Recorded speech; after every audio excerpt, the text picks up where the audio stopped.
เช้านี้เราได้ค่าทำการช่วยเหลือเต้ามาเฟืองค่ะน้องติดอยู่ที่ต้นปลากุ่งกลางไปไหนไม่ได้เอ้ยตัวใหญ่ด้วยนะคะนี่ดูกันค่ะเต่ามะเฟืองพบติป้าใจเล่นบ้านบางเอียงเองค่ะ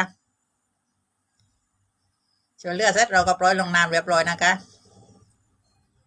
ไปอย่างเร็วเลยค่ะ